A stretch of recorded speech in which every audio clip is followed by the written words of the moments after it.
Welcome in on a Wednesday. I'm Mugo Odigwe. You've been watching Robert F. Kennedy Jr. testify in his confirmation hearing on Capitol Hill right here on CBS News 24/7. Kennedy is President Donald Trump's pick to lead the Department of Health and Human Services, and senators grilled him over several controversial topics, including comments he made on COVID-19 and vaccines. Let's be clear about what you've actually done then, since you want to deny your statements. For example, you have a history of trying to take vaccines away from people. In May of 2021, you petitioned the Food and Drug Administration to not only block Americans from having access to the COVID vaccine, but to prevent any future access to the life-saving vaccine. Are you denying that? Your name is on the petition. We brought that petition after CDC recommended the COVID vaccine without any scientific basis for 6-year-old children. Most experts agree today, even the people who did it back then, that COVID vaccines are inappropriate for 6-year-old children who basically have a zero risk from COVID. That's why I brought that lawsuit. I don't want to. I want to emphasize Mr. Kennedy, the facts.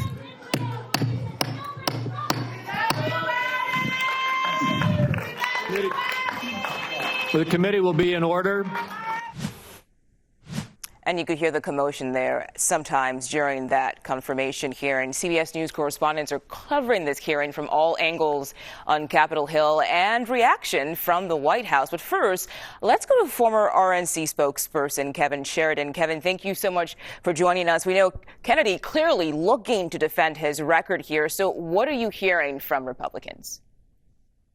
Well, I think all eyes are on Senator Thom Tillis and Senator Cassidy as the most likely or the most important votes, some of the most important votes at least, because I think Murkowski and Collins, although Collins has been a question mark on Kennedy at least, voted against Hegseth, obviously.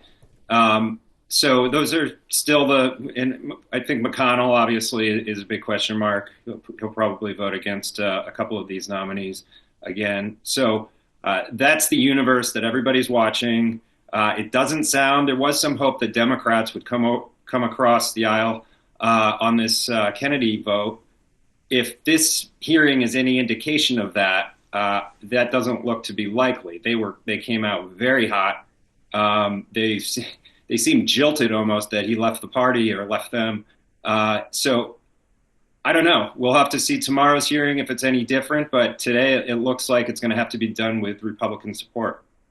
Yeah, we'll have to wait and see what happens tomorrow. Kevin, when Kennedy spoke, he promised to be transparent with information if he's confirmed. But lawmakers question if he's even fit for the job, especially, as you mentioned there, from a lot of Democrats. So what are your thoughts on that? Yeah, they're clearly angry about his vaccine questioning in the past, and he's one of them though, and so I really feel it felt personal today. Whether or not they actually believe that he's not up to the job, he did stumble in a couple of different places, but overall he was strongest when he got back to his core message of don't we all want to come together and make our kids healthy, make Americans healthy, look at our food supply, look at our soil and our air and our water. That's very appealing. He's got a very big movement behind him. The Maha moms that were in the crowd, that should not be underestimated because it cuts across party lines. It brought people to the polls. It arguably won Donald Trump the election. A lot of formerly non-political, non-voters came out to vote for Donald Trump, I believe, if we look at the polling, based on their support of RFK. So I think they underestimate him at their own peril. They're going to get a lot of calls to their office. They already are. And Republicans are going to have to tangle with the MAGA base if they go against RFK. Donald Trump wants this nominee very badly. So you're going to have to deal with a very mobilized online community and grassroots community that we saw deliver the election for Donald Trump. So they're going to have to weigh the political risks of that, and will be interesting to hear what those questionable senators have to say this afternoon.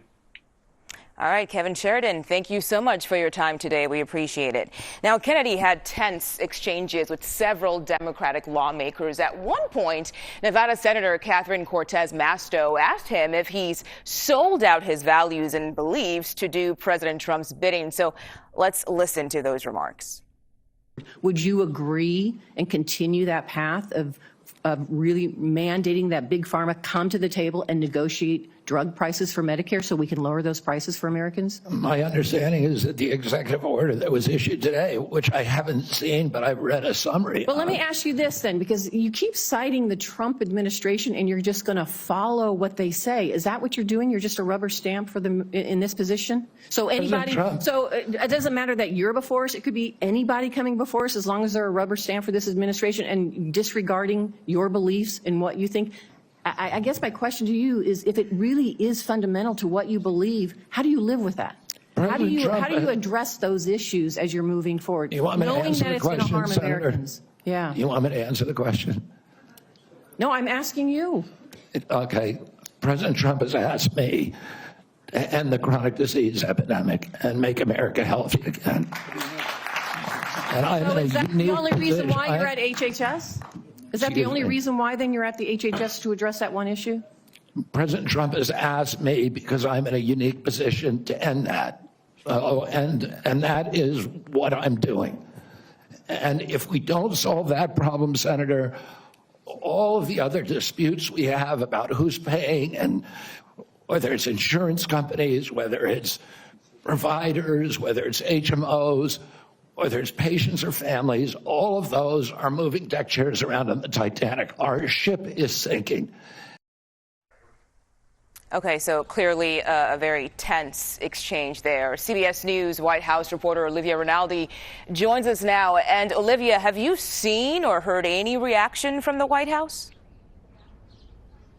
Yeah, Mugo, it's good to be with you. We know that the White House was watching this hearing very closely, as was I, and there was two important exchanges that Robert F. Kennedy Jr. had that I thought were notable. On top of that one he had with Senator Mastro.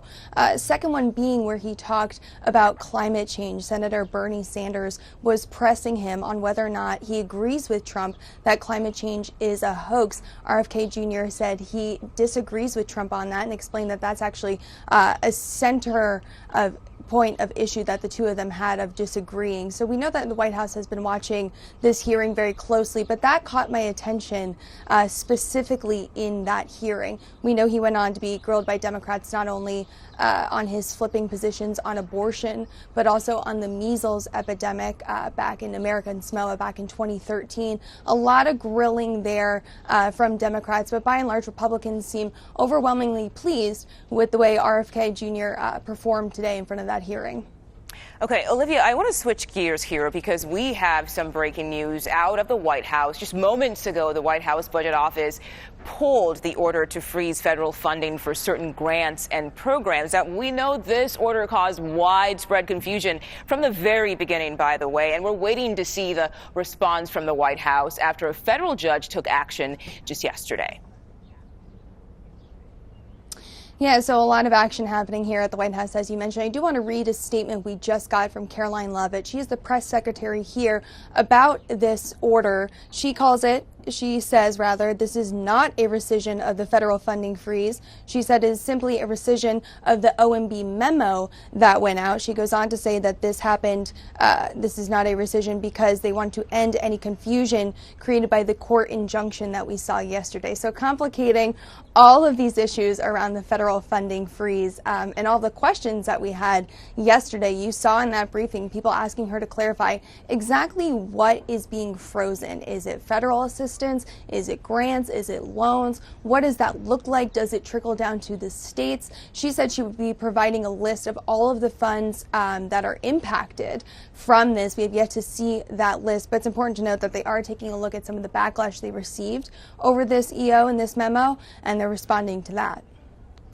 Yeah, and so we also know President Trump has been racking up the executive orders, but in the next hour, he's actually expected to sign the first piece of legislation since he returned to office. So, Olivia, what can you tell us about that?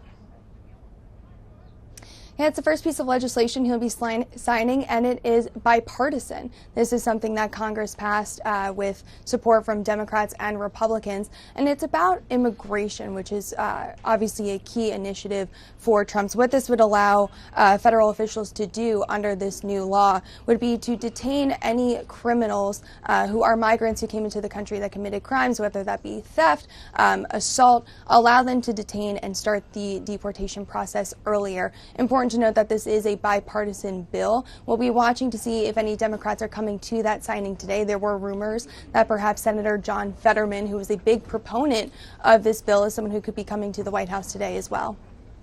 Okay, CBS News White House reporter Olivia Rinaldi, thank you so much for your time today.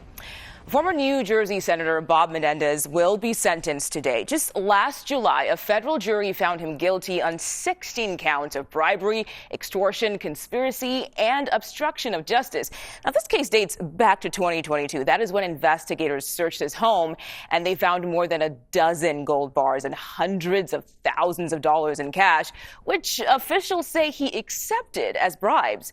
CBS News political reporter and attorney Katrina Kaufman reports on the latest from outside that New York courthouse. Former Senator Bob Menendez is being sentenced in federal court this afternoon. Menendez was found guilty last year of 16 charges that included bribery, conspiracy, and acting as a foreign agent for Egypt. He is notably the first U.S. senator to ever be convicted of acting as an agent for a foreign government. It's also significant that he was the chairman of the Senate Foreign Relations Committee at the time.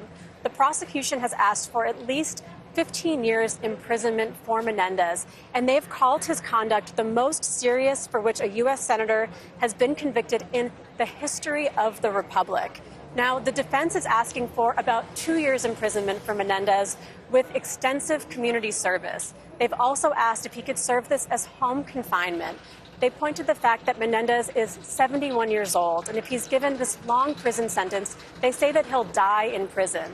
They also say that he's been made a mockery of publicly and has suffered enough.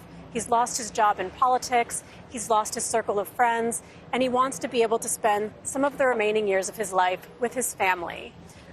Menendez's two co-defendants, Fred Davies and Wael Hanna, were already sentenced today. Davies received 7 years in prison, and Hanna received 8 years. Menendez's wife, Nadine, is set to go on trial next week. She was originally supposed to be a part of this trial, but she was being treated for breast cancer, so they delayed her trial. Back to you. If you live in upstate New York, well, it is one of those shoveling days for you. Look at this. Check out this video from Watertown, about 70 miles north of Syracuse. The city dealing with quite a bit of snow on the ground right now. So let's bring in meteorologist Jessica Birch, because what are things looking like? Is this something they're going to deal with for the rest of the day? What's your update? Oh, yeah. Throughout the next 24 hours, we're continuing to add to those snowfall totals. Interesting, it's all the way over into the Great Lakes and pushing over into upstate New York, that lake effect snow that's been impacting hundreds of thousands of people continues as we head into the evening hours tonight as that Clipper storm sweeps through. And just to the south, you see below me throughout the next 24 hours, we're also seeing heavy storms fall anywhere from Texas all the way over into the Mississippi. But let's head back up north real fast. We're still expected to see an additional 7 to 10 inches of snow as we head into the coming days. We'll see that behind me in just a second from that Clipper system. Into the overnight hours tonight, that cold, dense air continues to push to the south, adding up anywhere to around 7 inches of snow in areas like New York, Vermont, and New Hampshire. So very impressive conditions up there, but it's not just the snow we're concerned about. We're also dealing with heavy amounts of wind too. Wind gusts anywhere up to around 30 to 40 miles per hour still expected today. We can see gust up to around 65 at times. So snowy, windy, that's just how it is during this time of year up there. It's always something, right? I know, it's always something. Well, at least for those who like snow, they get some snow. And for those who don't, I'm sure it's going to be over at some point. Right around the corner. Exactly. Yeah. There you go. Well, that's it for us at CBS News 24/7. Thank you for joining us. Lindsay Reiser is next. You'll have much more on the RFK hearing.